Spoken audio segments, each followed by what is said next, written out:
Okay, so just yesterday, I completed my first ever 70.3 half Ironman race in Muskoka, Ontario.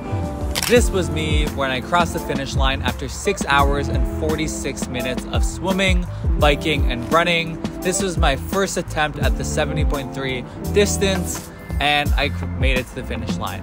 Today, I want to cover my post-race reflections on what went well, what didn't go so well, and where I can improve for the next race, and maybe something you can learn from as well. So first of all, my overall experience with the course, 10 out of 10. I actually really enjoyed it. The course was really scenic, especially on the bike and the run.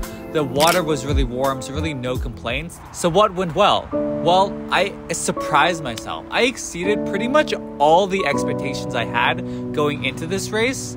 Really, last fall was like the lowest point in my life on a physical standpoint. I fell off my bike. I had a herniated disc, which is like a low back issue that prevented me from standing, and walking even felt impossible.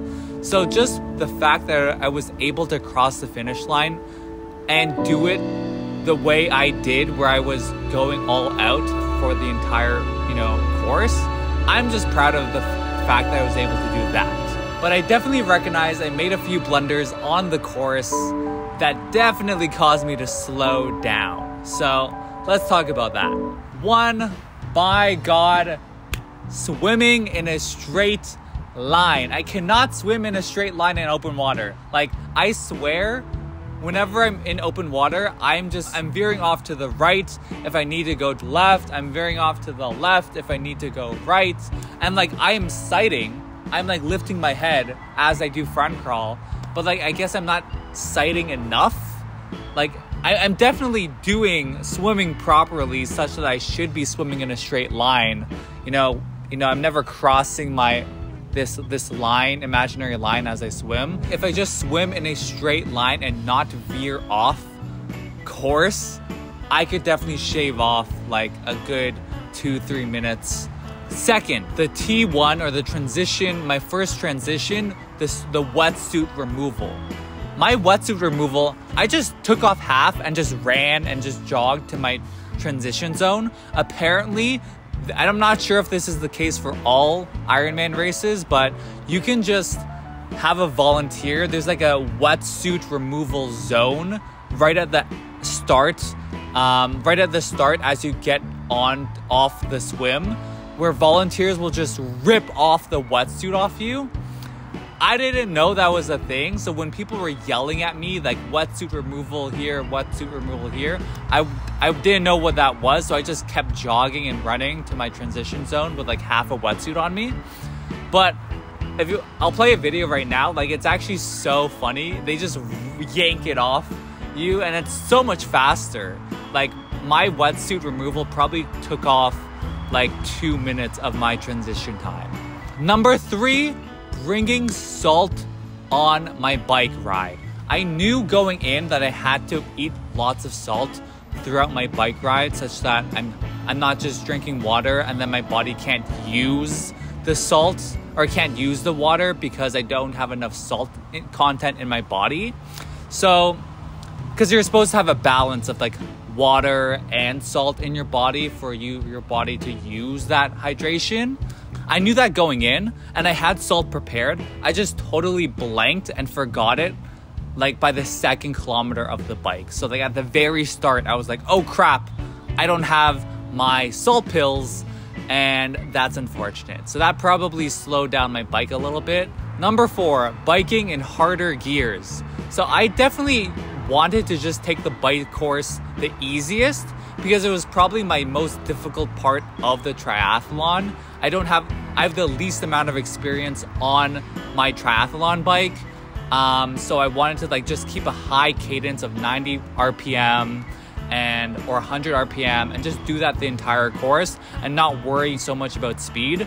I was able to go at average speed of 27.5 kilometers an hour or 27 kilometers per hour. But that is faster than my training speeds, but I definitely could go up to 30 kilometers per hour if I just use my extra gears during those downhills and during those straight paths. So that's probably my fault, but something I can improve on if I do this again. Number 5, bring salt chewables in a plastic bag. So as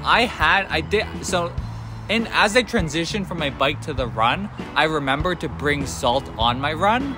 So as I was eating salt, I noticed that because my salt chewables was just in my bag and not in like a plastic bag or container, as I was pouring water over my head and just downing myself at every aid station, my salt pills would just get drenched in water and then it would shrink. So it was like really disgusting for me to go and eat more salt pills because it was all wet and like my salt pills were shrinking on me throughout the run course. So that was like something I wasn't thinking about and something I didn't prepare for in my training. Definitely, if you are bringing salt chewables, definitely bring them in a plastic bag so they don't just shrink in your like satchel bag if you bring one. So yeah, I'm honestly overall very satisfied with my performance on my first ever 70.3 Ironman. Will I do this again? Maybe. I really want to do this like with a friend next time if I am gonna do it again, since I think it would just be more enjoyable to do it with someone. Because it can get lonely. Honestly, it can get kind of lonely just doing it. I'm training so many hours during the week by yourself. But it's the grind. And, you know, some people really enjoy that. I feel like I've done that now. And if I do want to do this again, I want to do it with someone just to make it more enjoyable. I feel like triathlons as a sport is dying down. Like the peak hype of triathloning was 2018, 2019 before COVID. Then COVID hit and maybe there was a little bit of a resurgence. So really the only pulling force for me to do another one is my own willingness to do one. And I feel like I've already accomplished that with this race. So if I were to do it again, I would need another pulling force, like doing it with someone, a friend or a partner. Other than that, that's been my post-race analysis. I think that's it. See you.